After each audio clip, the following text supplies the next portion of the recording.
Welcome back to Burn the Ship, the podcast we connect entrepreneurs to professionals to help you go all in on your business. I'm your host, Ezra Brown. Without further ado, I'm going to allow my guest to introduce herself. Hi.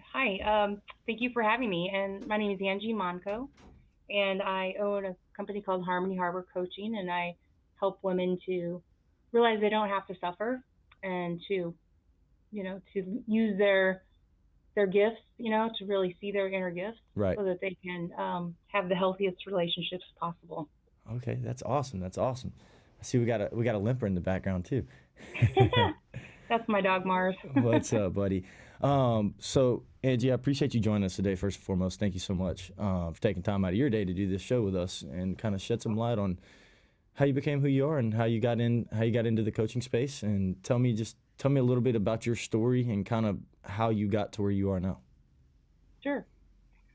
Well, I actually have 20 years of experience in accounting. So I have a CPA, and I did that for 20 years. And then one day I was walking over my lunch, and I thought, I should go to this. It's a 12-step program called Overeaters Anonymous. I should go to OA. And I'm like, what's OA? And I didn't know what it was. Mm-hmm. So I got back to my office and I Googled it, or I looked it up, and it was a 12-step program for people with compulsive eating disorder. Mm-hmm. And I'm like, okay. And so I actually went to this local meeting. It wasn't far from my office where I worked at AT&T at the time. Mm-hmm. And I, on that first day that I arrived, I got a sponsor. The very first day, I felt at home there. Mm-hmm. And how that's tied into what I do now is that when you're in a 12-step program, you sponsor people and you get a sponsor. It's kind of like coaching. Right. And so a few years into it, someone approached me after a meeting and they said, have you ever thought about being a life coach? And I'm like, a what? This was like 2006. Okay. So it wasn't nearly as popular back then. No, I was about to say you were one of one at that time, probably. Yeah, it was rare. And so I didn't do anything with it, but a year later, someone else said the same thing. And then I began looking into it. And they referred me to somebody in Canada. And that person in Canada referred me to a person that lives like a block away from my house. Uh-huh. And I am in St. Louis, Missouri. So Okay. that was, very coincidental. Right. And so from there, I just started looking into coaching and what that would entail. And then I ended up meeting with this woman who was a block away from me. And at the end of our conversation, she came to my house. She's like, have you ever heard of emotional freedom technique? And I'm like, no, but I was intrigued. And she said that she used it to help her clients get, focused for a session. Uh-huh. And so I ended up, after learning about emotional freedom technique, or also called tapping. I don't know if you've heard of it. I have. Yeah. I ended up going that path and getting certified in that rather than going the traditional coaching certification route. Right. Huh. And from there, it's been, took me about a year, and I launched my business, and then I was at AT&T for a couple of years before I was able, because this was 2008. And Okay. so, the market wasn't the best back then. You're right in the thick of it, opening a business. Right. So I didn't leave in 2008. I ended up leaving early, like February 2011, and joined a B&I group right away to help me spread the word. And I'd been doing some networking before that, but not a lot. Mm-hmm. Not a lot. So you kind of knew how to grow your business a little bit. I did. I hired a coach right away Mm-hmm. to help me, like, to build an online presence. And that's how I got started. No, that's awesome. That is awesome. So did you go to college, like out of high school or whatnot? Obviously. I did. Okay. I graduated when I was 16, like from high school, from this little, very small town in Illinois. Uh-huh. And then I actually ended up going to college right away. Mm-hmm. So when I was 16, I went to college, and I graduated when I was 20, and I got my accounting degree, and then I got a CPA right out of college. Mm-hmm. And did public accounting work, and So tell me, how much did being a CPA help going into being a coach? Because essentially, as a CPA, you're kind of a business coach, and in a way that you are, depending on how the business owner is. Right. I became a life coach rather than a business coach. I could have done the business coaching thing, but I just really loved working in the realm of relationships. Right. but the way that it's helped me, Ezra, is that it it gave me the confidence like to do my financial statements. Uh-huh. I knew what a profit and loss statement was, and I knew a balance sheet, and and so it saved me money. I could do some of my own stuff in Mm-hmm. that respect, for taxes and so forth, the Right. boring stuff, because I was kind of bored with it. Actually, I didn't want to do it anymore, and Right. that's why I went to coaching. I Huh. wanted to have more profound impact Yeah, with no, people. absolutely. That's awesome. So Mhm. what obviously you said that you're kind of helping women become their best self. What Yeah. tell me like your ideal client. What is that, what does that look like for you, and how do you know that's Right. ideal, that's going to be an ideal fit? It's morphed over the years, as you know. Like that's probably been one of my biggest challenges is figuring out who is my niche, who should I focus on. And I started out because I had that background in helping people to release weight Mm-hmm. emotionally, mentally, spiritually, like all of the things. I actually started focusing with women who wanted to release weight using emotional freedom technique or using something like energy, Okay. to understand. Because if you talk about energy, nowadays it's more common and it's not so weird or woo woo. Right. But back then it was quite weird. And Almost, it was almost witchcraft before the yeah, mid yeah, 2010s. exactly. Before like the mid 2010s, it's definitely like witchcraft people thought. Yeah, But we're all energy. I agree. yeah. And it's not. It's not. It's really based more in science Right. but I'm very intuitive, so Mm-hmm. I can tell like what's going on with my client. And so over the years, what happened is I just started. I noticed I work with men too, by the way. Mm-hmm. But if I had to pick a niche, it would be women who they betray themselves, Mm-hmm. right, through their lack of confidence, through their lack of uh, belief in themselves, and it all really originates with that relationship with themselves and also a relationship with a higher being like God, however you want to define that. Right. And then that affects the relationships with other people. Mm-hmm. So that's my wheelhouse. I really love helping them because really everything's about relationship. Mm-hmm. Everything it depends on our happiness. There was a study I think at Harvard that said that happiness equals happy relationships. So it's like full stop. It's like if you don't have good relationships in your life, then you're gonna not probably be nearly as happy as you could be. No, absolutely. Does that make sense? Oh no, that's I agree with that fully. That's Yeah. something that I definitely abide by, because if everybody always says happy family, happy life, whatever. But obviously, Yeah. if there's turmoil going on around you, it's hard for you to not seep into it, especially if it's those that are close to you. Exactly. And they're always mirroring us. They're always mirroring what we need to learn about ourselves. You know. Exactly, exactly, and it's outside factors kind of go into what happens to yourself. I guess whenever those things are happening, yeah, no, I agree with that. And Yeah. and Yeah. then, so tell me this: when you got into the coaching, what was really like one of the harder things for you to kind of, I don't know, kind of attack or tackle with clients that you just by getting Mhm. into it that you didn't maybe know that you know now? Yeah. Well, I mentioned the niche issue. Mm-hmm. Because I think a lot of entrepreneurs are very much into squirrel. Like, we have a lot of things that interest us, and Mm-hmm. that I'm no different.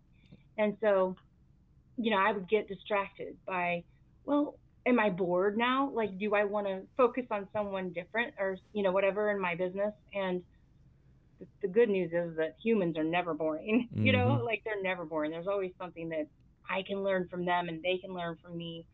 But I'd say a challenge was, and maybe still is to some extent, um, this fear of rejection, the fear of abandonment. Mm-hmm. And what I've learned over my being an entrepreneur is that like our business is who we are, Right. especially if we're a solopreneur, Mm-hmm. right? Right. And if we have like wounding around money or a childhood, I had grown up in a house with domestic violence, Mm-hmm. and that creates something in our nervous system that we don't even know. We Mm-hmm. don't oftentimes we're not aware of, Mm-hmm. and that can create us feeling like this having this need to hide. Mm-hmm. We don't want to put ourselves out there, especially if we've been through other traumas. Right. And when we experience a trauma, we just want to tend to constrict. and kind of go it alone. Right. And that was no different for me. I've had a lot of traumas in my life, Mm-hmm. and so it's not like I'm looking for someone who has this. Have you ever heard of a pain body? Have you ever heard of that No, no, term? but I would like to for you to elaborate on it a little bit because Yeah, and I'm it's very not my term. no, I'm very I intuitive. I like Yeah, I'm an observer of people, like very much me so. too. I don't Me talk too. if I don't talk until I either know you or I'll introduce myself, but I'll watch people before I even really conversate or talk to them. Me too. Me too.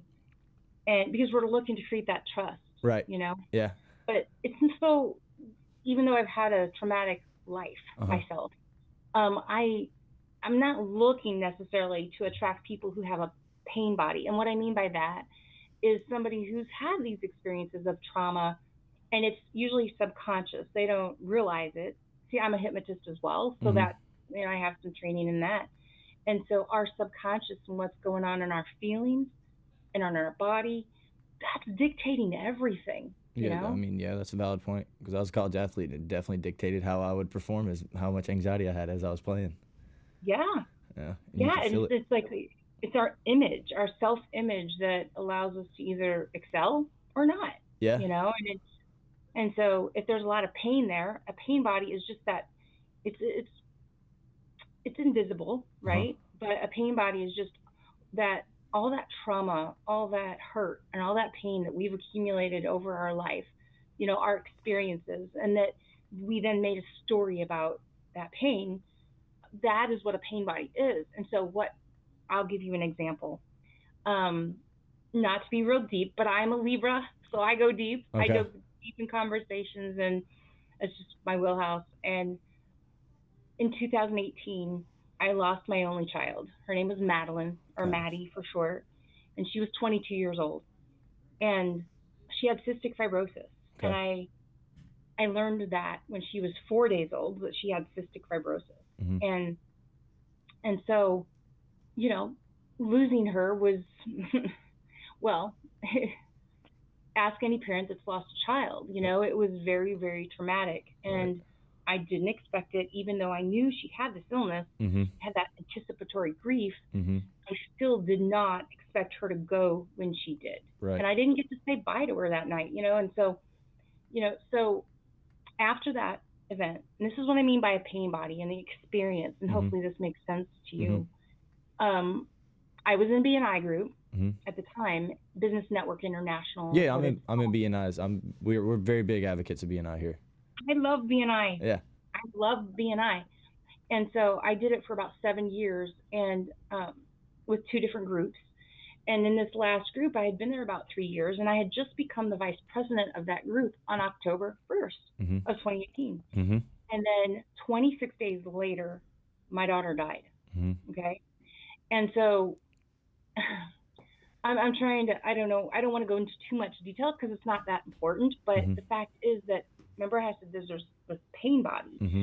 And so I was in pain emotionally, Right. and I was hurting. And, I did welcome them to talk to me about my daughter because they knew me. I'd been there 3 years, right? Right. Right. And so I invited, I said, like, I don't mind talking about her. I love talking about her, in fact. So Mm-hmm. don't feel weird or awkward. Just, talk to me. Right. It's a relief. It's almost a relief for you. It's an escape, Yes, kind of. yes. Like, it's the elephant in the room. I mean, and I'm always very forthright and transparent. Like, I don't have anything to hide with Mm-hmm. that. And so, but that didn't work out that way. Okay. And for various reasons, I ended up leaving the group Mm-hmm. within a few months Mm-hmm. after that. And I felt hurt and betrayed by how it went down. Mm-hmm. And and that's what I mean. So when grief does weird things to people, when you have a pain body, it attracts other things into your life that you're how is this happening? Like, what? It doesn't make sense. Mm-hmm. Like, what's going on? And so that's an example of how when we don't deal with that pain, that it can attract into our life. Just because I don't like really talking about the law of attraction too much, but it's like everything's frequency, everything is Yeah. energy. 100%. I Yeah, completely agree. Why do you think they make music so popular?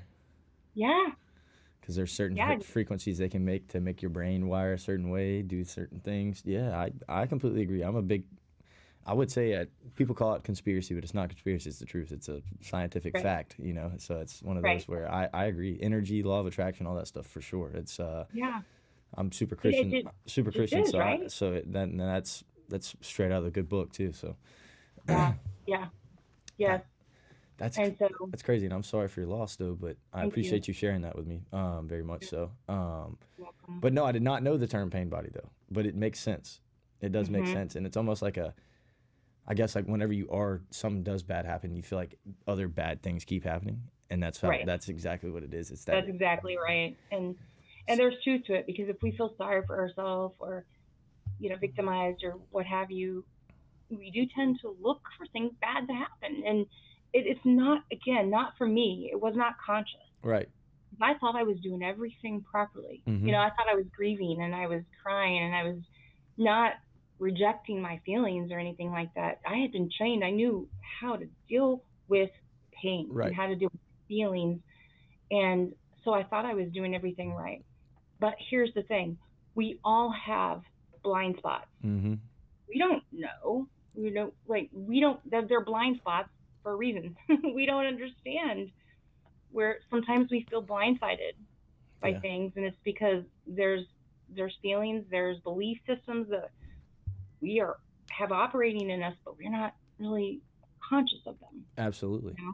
Absolutely. It's one Hmm. of those things, yeah, and then you'll say it out loud in a group of people and they're like, "You think that way?" I'm like, "Yeah, I thought Yeah, everybody did." And they're like, "No." And then you're like, "Oh God, maybe yeah, I'm crazy or maybe you're crazy." right, That yeah, right. that is the truth to it. Angie, I appreciate you sharing that. So tell me a little bit about this. What are some of the things that helped you, be very, obviously being very passionate about what you do, but Yeah, what also helped you a ton to grow your business when you first started out, and obviously now too being in business for, you know, 15 years. 18. Yeah, Yeah, 18 well, years. depends on if you do the start date when Oh I was yeah. part time or R- whatever. But um, I think that it's been a matter of faith in a lot of ways. You know, mm-hmm. um, and also like you said, the passion of like I love what I do and I love helping people. I can feel Right? it too. I can feel that Yeah, you love what you do too, which is awesome. yeah. It's just part of my makeup, and I I really enjoy it. And that's why I left corporate Mm-hmm. after 20 years because I wanted to kind of have more of an influence. Mm-hmm. I did have 7 employees and they were all over the country, blah, blah, blah. But it wasn't like I didn't feel like I was impacting maybe their lives in as deep or profound enough way that I wanted to. Mm-hmm. And so um, I really having that passion and almost equating it with a why or a purpose, Mm-hmm. because if I can't help others, now remember, we have to help ourselves first. Absolutely. Can't Now, help some. You and I'm can't. no guru A here broken at person can't all. help another broken person. That's right. I'm no guru, not at all. I don't want to be anybody's guru. What I've learned is that when you try to be someone's guru or you think that you know better than Mm-hmm. they do, Mm-hmm. then they put you on a pedestal and there's a far drop, right, from Yep. that pedestal. Yep. And it's just much easier to say, like, I believe in you and I believe in your ability to heal yourself. And that's been a big lesson for me. Mm-hmm. And I, so I want to share this story with you, and I'll Yeah. be as brief as I can. Yeah. Oh, we got I plenty of mentioned, time. We got plenty of time.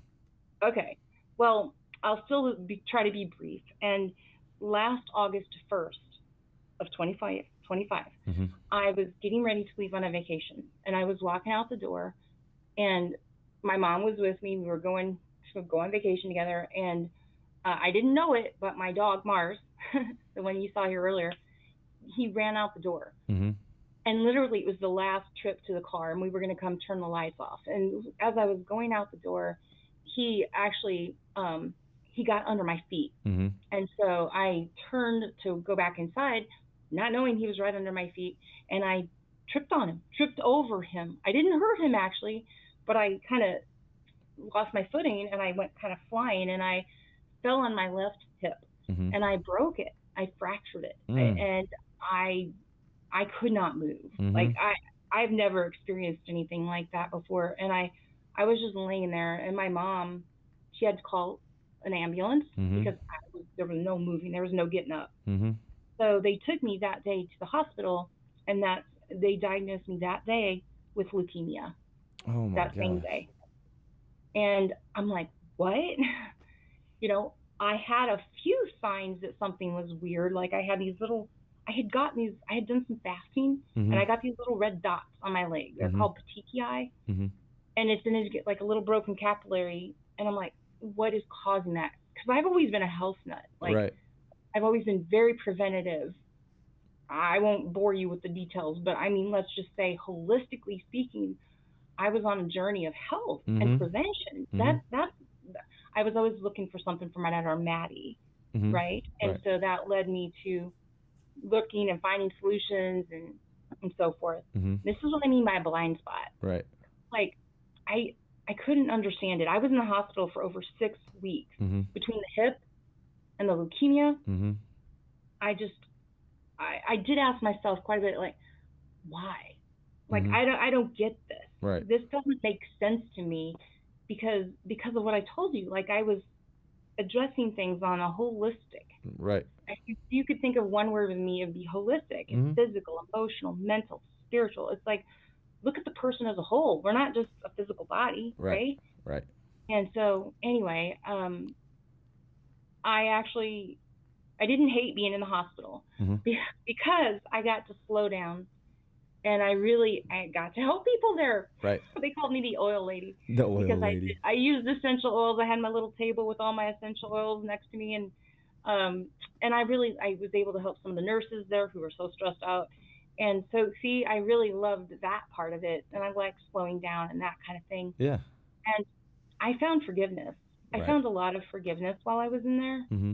and forgiving my dad, forgiving people that had hurt me, Mm-hmm. that I felt betrayed by, Right. like the group that I told you, the NI group. Right. And I had this one guy come in. His name was Ryan, and he was a music therapist. We talked about music earlier. He would come in, and he was on that particular floor of the hospital where I was. He came in almost every day, and he would sing to me, Mm-hmm.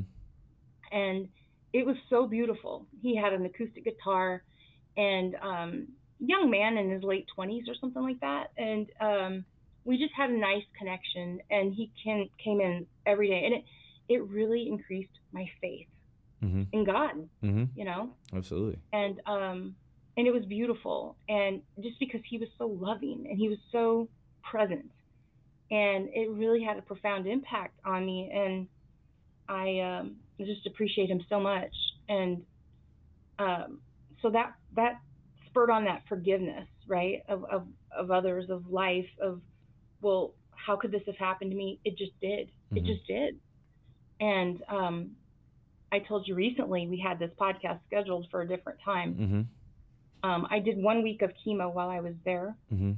and when it was rough. Like, Mm-hmm. my body wasn't used to any meds at all. Mm-hmm. And then I was on this thing, they call it the Red Devil. Mm-hmm. I'm like, why would they call leukemia drug the Red Devil? But it, I changed it in my mind to Oh a yeah. different name. Oh yeah. Got And to. so, but I was there, and I only did it a week, and then after that, I was with my oncologist. I'd gone after I got out of the hospital after 6 weeks. Mm-hmm. I met with her regularly, and my last visit was on March 3rd. And like every 6 weeks, I would meet with her. One thing I did not appreciate from the very beginning with this oncologist was that in the very beginning, they wanted me to do more chemo, even though I was in remission. Mm-hmm. And I said, why? Oh, well, it always comes back, is what she told me. Mm-hmm. And I said, well, how do you know that? Like, I'm always going to question if it doesn't make sense to me. Right. And so anyway, when I went there on March 3rd, she told me that it had come back. That's what she told me. And so that's why I needed time to process Yeah. No. what was Absolutely. going on No. with Absolutely. my life. And I'll finish up here in a second. You can ask me whatever, but Yeah. I have decided that I'm not going to do chemo. don't that I blame am you. not going to go down that path.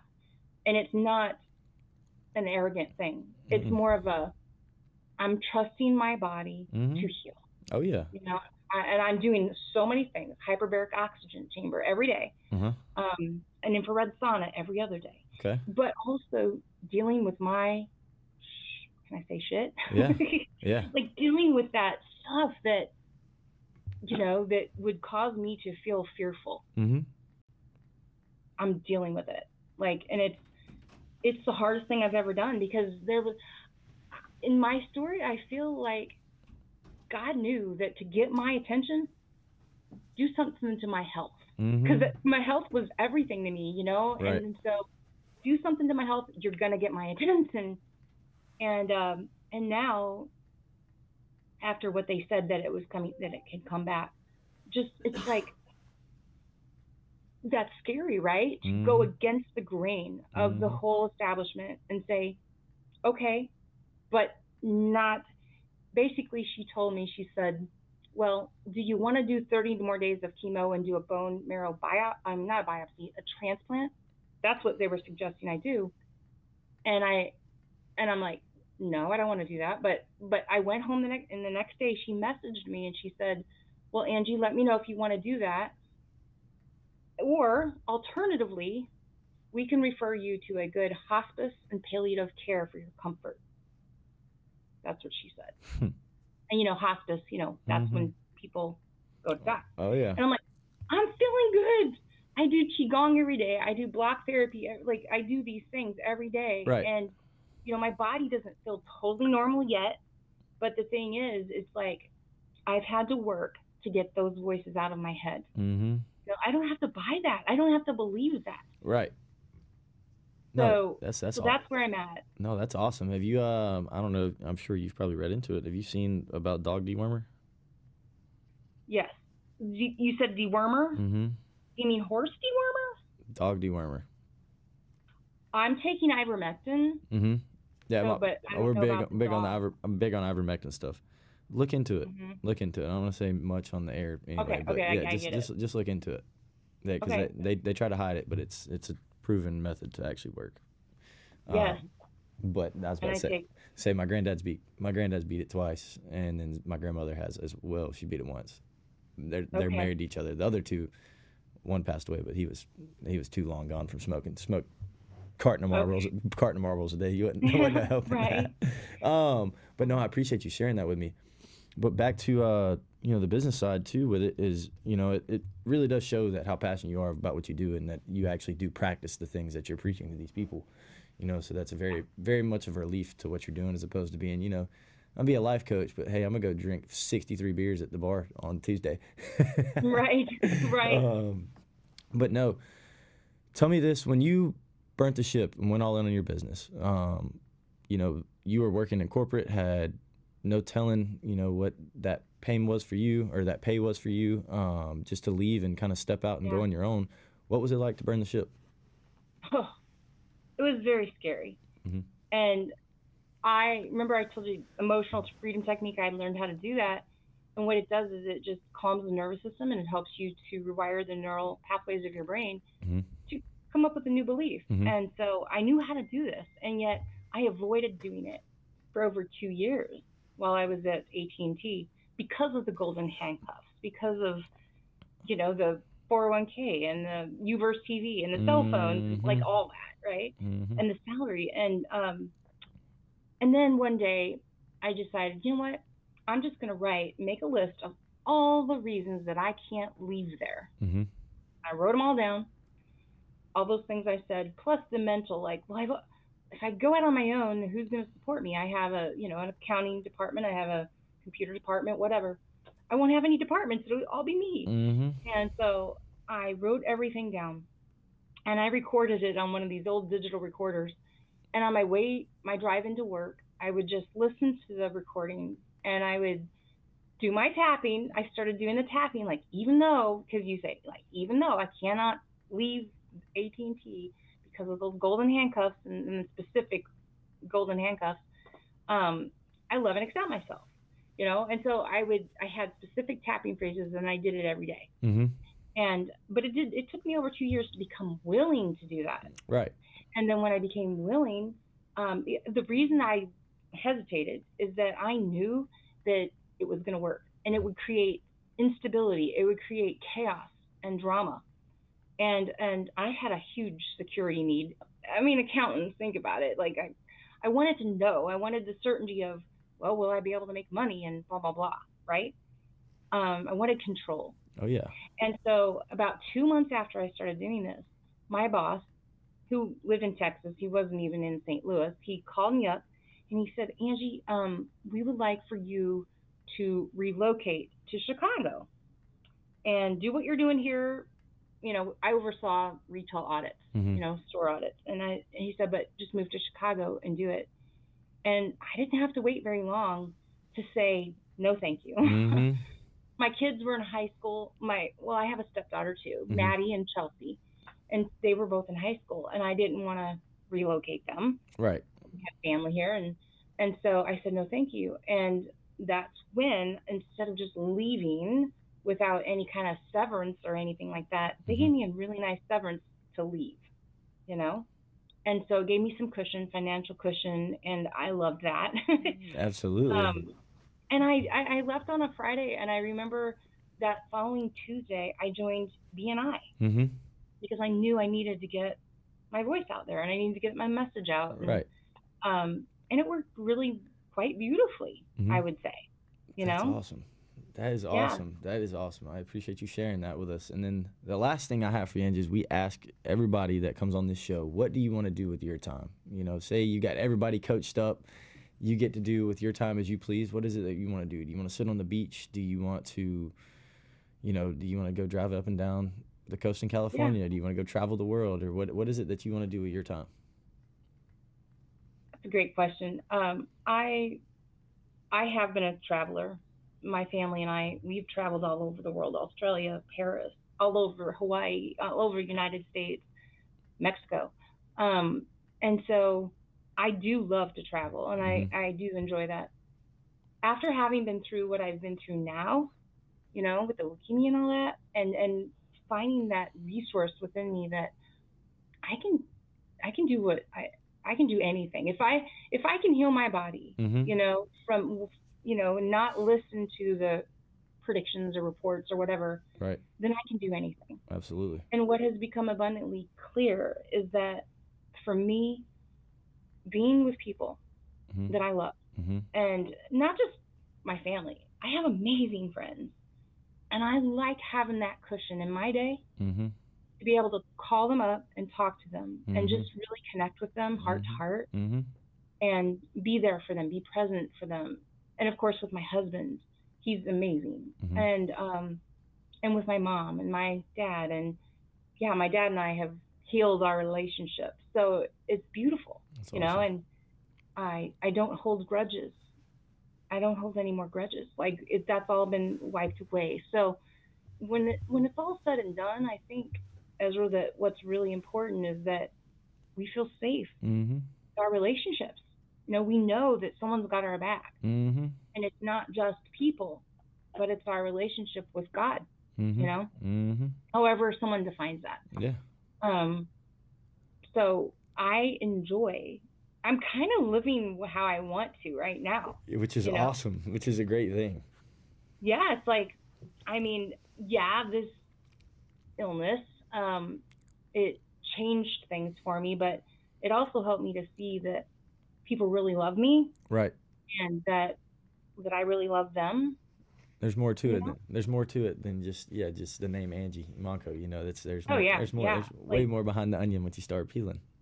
right, And that's yeah, right, and that's what you got. Yeah, I guess that's one of those things you got to know. Same thing with me. More to Ezra Brown than just when I'm walking around and big, tall, slender body. And same thing. Same thing with my editor back here. That's yeah, awesome. yeah, I appreciate you sharing that with us, and then appreciate you joining us today on Burn the Ship. It's been a pleasure. We'll stay in contact most definitely. I love what you had yeah. to say, and I do. Relationships, I right? think exactly that's all this is about. That's why we do the podcast, because I want to be able to go back in a year from now and be like, look, Angie's getting to live her best life now. I um, am, it's just no, being absolutely, with people like you, and absolutely. yeah. But no, I'm gonna leave you with the last word for our guest. just just be true to yourself. Be and to be authentic is the hardest thing. It really is. It can be so difficult as an entrepreneur because we have these beliefs and we have these feelings and thoughts, and we think that somehow maybe we're weird or whatever. But I applaud entrepreneurs who take a risk and they put themselves out there. And if you can just be authentically yourself, and it sounds cliche, Mm-hmm. it does, but the practice is not. It's anything but Right. common, Mm-hmm. So that's what There's I a would. reason all entrepreneur sayings are about the same. It's because that's what really works. Yeah, yeah, exactly. Absolutely, Angie. I appreciate you so much, and thank you guys, and burn the ship.